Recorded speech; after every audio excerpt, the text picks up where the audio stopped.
Okay, so I'm going to walk through making a test strip for project 3. So I have this sample project 3 possible file. The first thing we want is for all of our editing, etc., with our final file to be done. So let's assume that this file is fully edited, everything is perfect, and it's essentially ready to go. To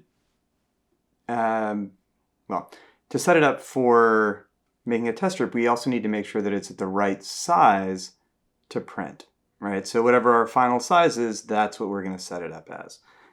So I'm going to go ahead and go to image size. We're printing on a 24-inch wide roll.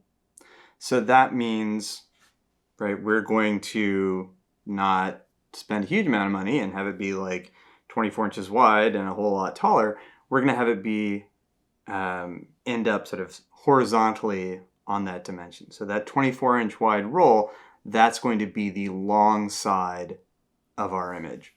So I'm going to go in here, I'm going to uncheck resample and set my height. First I'll set it to 24. Okay, that puts my width around 18.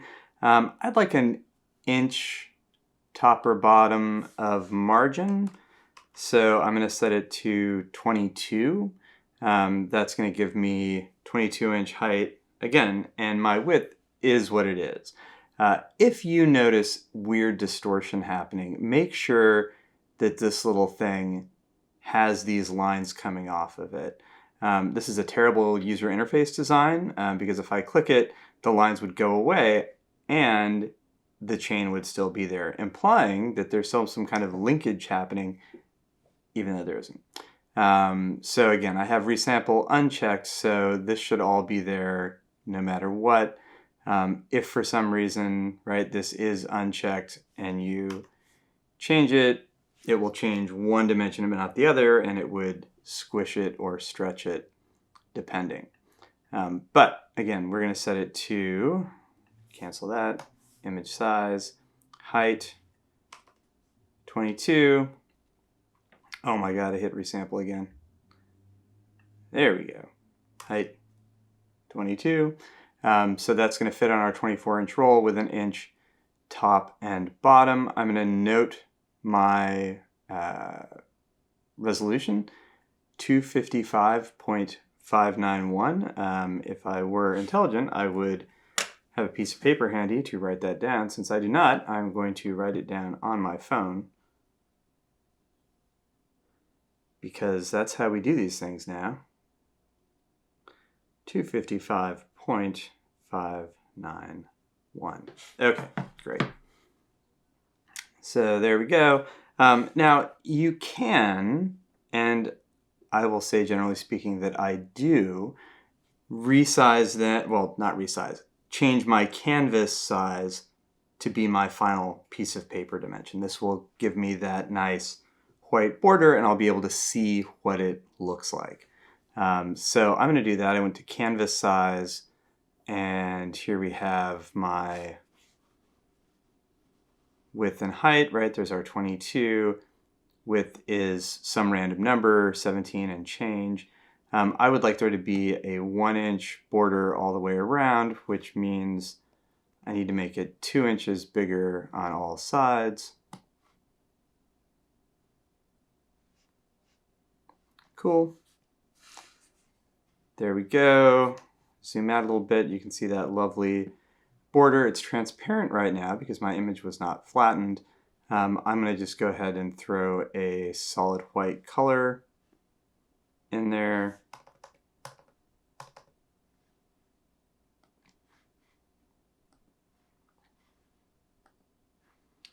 And put it at the bottom.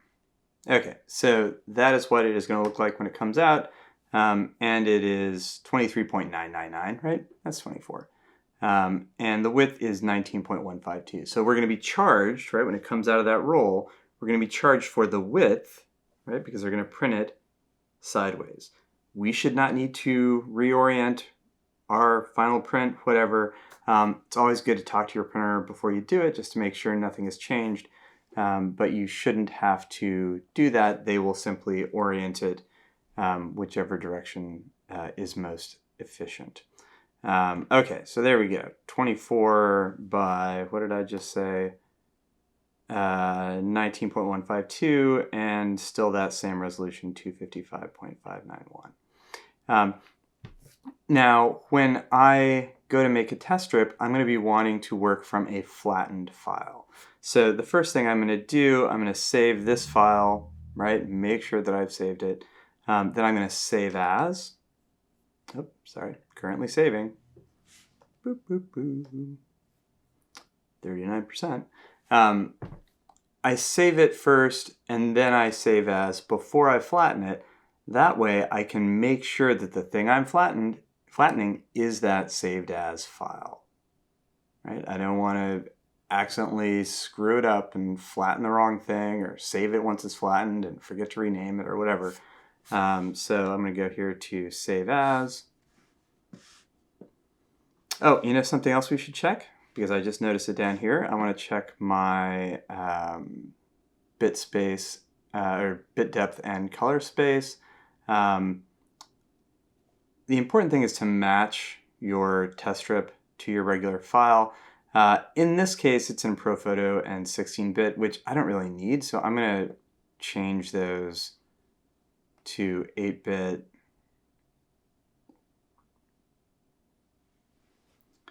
And Adobe RGB 1998. You will be highly unlikely to notice the difference in the prints that we're making here. So you could leave it, make sure you don't flatten it when you change it. Don't rasterize. You could leave it in ProPhoto, you could leave it in 16-bit. It'll make your file a little bit bigger, and it probably won't have any appreciable impact on your image quality. I'm just going to work in a more standard way, which is 8-bit and Adobe RGB 1998. Okay, saved it again. Now I'm going to go to that Save As, and we are going to append to the end of this file name flat to print, or some other really obvious and descriptive name. And I'm going to put the date, which I will pretend is the 4th. Cool. All right, so I am saving that. I'm noting where I'm saving it. And again, it's not flattened yet. I'm just saving it as, right, so that I can make sure when I do actually go to flatten it, I'm working on the right copy. So there we are. I'm on the right copy. That's awesome. So I'm going to go ahead and flatten this file. You can do that from the layer menu, or you can, layer menu, or you can do it from the layer palette. I'm going to do it here from the layer menu. Flatten image, boop, look up here, just that one background file. That's great. Hit save. Now I'm ready to make my test strip file. So my test strip file is going to be a new file, and it is going to be the width of my roll. So 24 inches. It's going to be the height of whatever I want, right? If I'm doing a really big print, maybe my test strip file might be 24 inches high, like, I don't know. But in this case, I'm trying to be economical, and my actual final print is not really that big. So I'm going to say it's 24 inches, which is the width of the roll, by 10 inches in length. So they charge by that length. I'm just going to be charged for 10 inches. And here we are. Most important thing, what is that resolution? It has to match. 255.591, right? RGB, 8-bit, and Adobe RGB 1998. Cool. Hit OK. We'll rename it later. So now I have this beautiful blank test strip. Nothing on it. What we want to put on our test strip, two things. We want a shrunk down version of the whole file, right, of the whole image.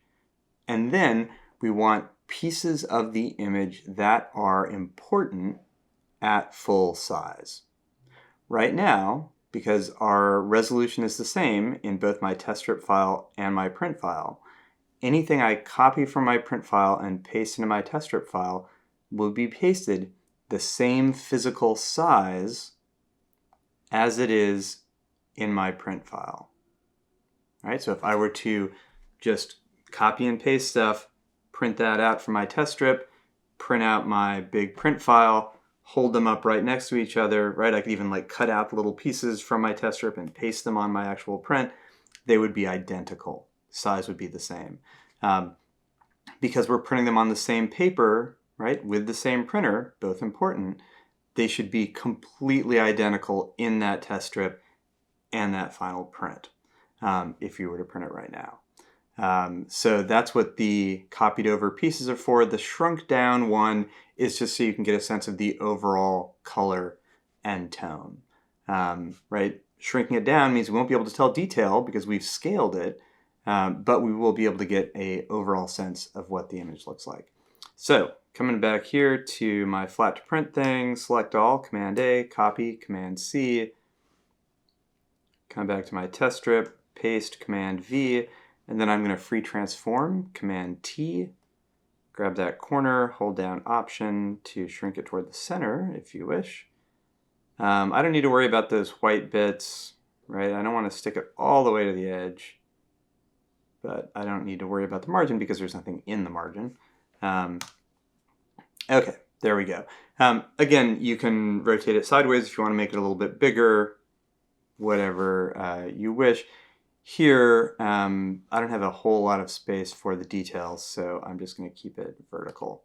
Now I'm going to come back, deselect Command D, grab the marquee tool, M on the keyboard, and I'm going to grab pieces that are mission critical. So I want to see how sharp this is. So I copied it, paste it, and do not resize. Do not resize. Don't do it. Don't do it. You may think you want to do it. Don't do it. You may do it automatically. Don't do it. If you do it, delete that layer, repaste it. Okay. Up here are transform controls. I turn those off so that I'm not tempted to accidentally resize them. And just drag the stuff around until it fits. Again, we want to Command D, deselect, select a new piece, Command C, copy, Command V, paste. You can put these wherever you want. You can rotate them if it will fit in a little bit more easily. Generally speaking, the corners of your image are going to be the parts that are the least high quality in a photograph. So if you're working from your own photograph, you want to check those corners. So normally I would paste all four corners here.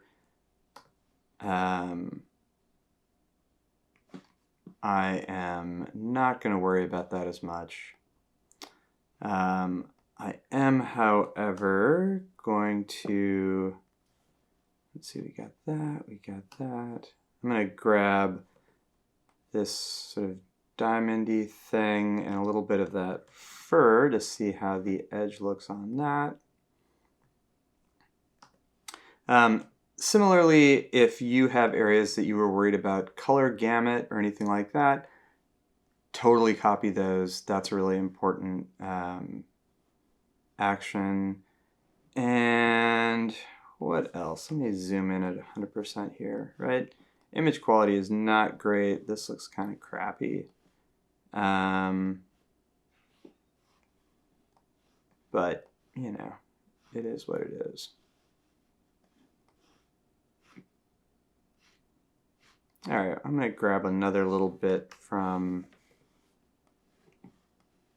the bottom down here. Maybe some leg.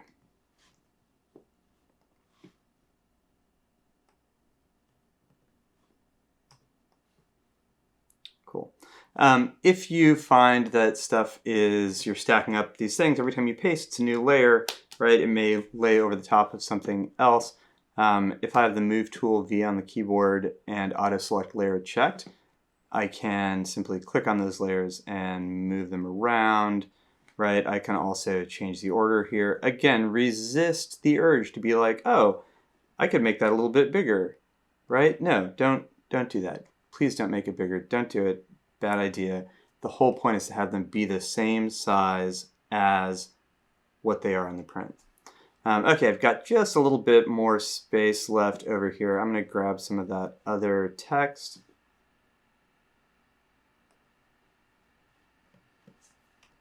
Right, I could also grab that other corner, but I'm not too worried about it. Okay.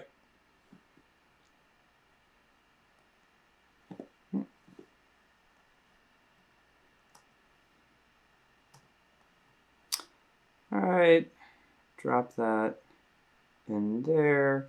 And I think that's good. Sorry, my computer is very enthusiastic, hard drive spinning. Okay, so I've got my layout perfect, right? Scaled down, important pieces. DPI is the same, color space is the same, size is right. Just double check that. Yep, 24 inches wide, 10 inches high, 255.591. Before I print it, I'm going to go ahead and flatten this as well, right? You can see as I pasted these, there's 100 jillion little layers. So layer, flatten image. I'm going to save it. Typically, I would name it the same as whatever my final file is going to be, but I'm going to have the date on there and test strip. Reason we want to have the date on there, having the date's really important. You will probably get multiple test strips of any really serious final print. So you want to make sure you can keep track of which one is which and not accidentally send the wrong date to your printer, right? Something you've already like edited and rejected. That would be a waste of time and money. So putting that same date in there, putting test strip in there, right? Photoshop file, that's fine. Adobe RGB 1998, yes please. You can send these in as a TIFF. A TIFF is perhaps the most compatible universally file option that we have here. PSD, also fine, just make sure it's flattened, right? And if you're working with like, you know, super new copy of Photoshop, sending it to some like commercial print house somewhere, ask them if they'll take a TIFF. TIFF is a great option, right? You always know where you are with a TIFF. Things are always good, but I'm sending this as a PSD. Cool, so we've got that now. Test strip is there. Everything is good to go. Close that out, close this out. Again, once we get our test strip back, we'll go back to our non-flattened original file, and you can go into your smart object with grain, you can go into your smart object with sharpening, you can go into the underlying image, and do any edits in response to what your file looks like, right? Because that's what the test strip is for, to help you evaluate what your final print is going to be like without having to spend another 40 bucks on making a print just to find out that it should have been a little brighter, grainier, less grainy, greener, whatever. All right, close those out. Last thing we need to do is send our image and our order form to Print Effects. So I'm going to go ahead. I believe I have here in this exciting, hard drive, the Week 13 thing with the Print Effects poster job order form. Okay, so here it is. What we are doing is the 24-inch roll. That's great. We want to put your name, right? That's my name. Put your name, blah, blah, blah, blah, blah. I'm not going to give you my real phone number. Prank calling me, sending me pizzas. Major, I'm actually an illustration major. Don't tell anyone. And instructor's last name, it's Ansel Adams. Cool. Sorry, I'm faculty. All right, so we want to put the name of our file in there. So if I go to my desktop, there's that test strip. Copy that. Put it in there. Make sure you have PSD. That's important. Page range. Oops. There's only one page. We only want one copy. Do not resize to fit. Do not add trim marks, please. The width on it, right? I don't remember off the top of my head because I am not so smart, but I can check, and it is 24 by 10. Cool. So it is 24 inches wide and 10 inches long, right, as it comes off the roll, 10 inches. What kind of paper do I want to print it on? I'm going to print it on luster. Total number of prints, 1. I can also calculate right here what my price is going to be. So it's 85 cents per inch. So that's going to be an $8.50 test strip, which is cheaper than the actual full-size print, which would be somewhere around 16 bucks, 15 and a half, something like that. Okay, cool. Go ahead and save that file. I never trust that fucking button, so I'm gonna go ahead and see if I save it there. I'm gonna reopen it just to make sure that, here, let's copy this over. Make sure that it, God, I'm gonna copy it from my desktop to my desktop. You know, listen, there's a finite amount of coffee, and I have not had all of it yet. There it is. Order form, copied over. Great.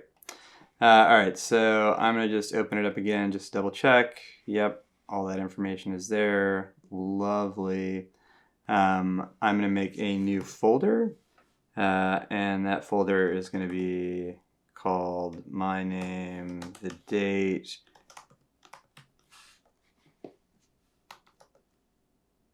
and something hopefully not completely incomprehensible. There, all right. I'm going to rename that.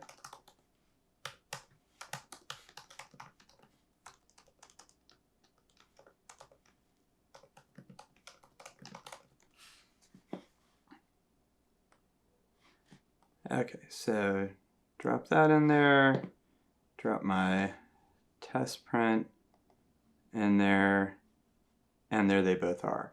Now you're going to go on to Google Drive, which I don't think I can do right now because I think Google is broken. But you're going to go onto Google Drive, you're going to upload both of these files, and then you're going to take that folder, right? So you've uploaded that folder with 2 files in it. You can also make a new folder and upload the 2 files into it. I don't care. But you're going to upload those 2 files into, yeah, so that's not working, into Google Drive. Then you're going to take that folder and you're going to share it with PrintFX. So I don't know that I can do anything here because Google Drive is broken, but let's see if I can, if I can't upload it, if I can do something else. All right, let's try that. I'm going to pretend that this folder is the one from Google Drive, or the one with my test strip, my order form, uploaded to Google Drive, and boom, I start to type in PrintFX. PrintFX order pops up. You want to make sure it's going to notify them. You want to make sure they're an editor. And I would put in a note.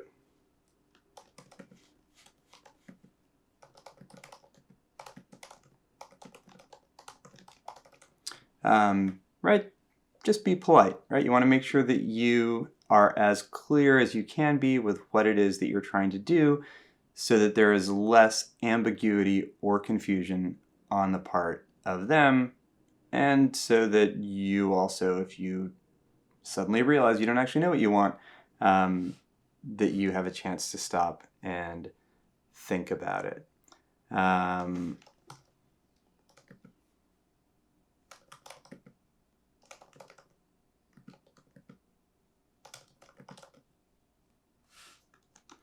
I'm going to put a note in there saying please record printer on order form. I don't know if they have more than one 24-inch wide printer running right now, but just in case, we want to make sure that we know which one it's on so that when we go to make the final print, it can be on the same one. That way there's no mismatch in the print quality from one to the next.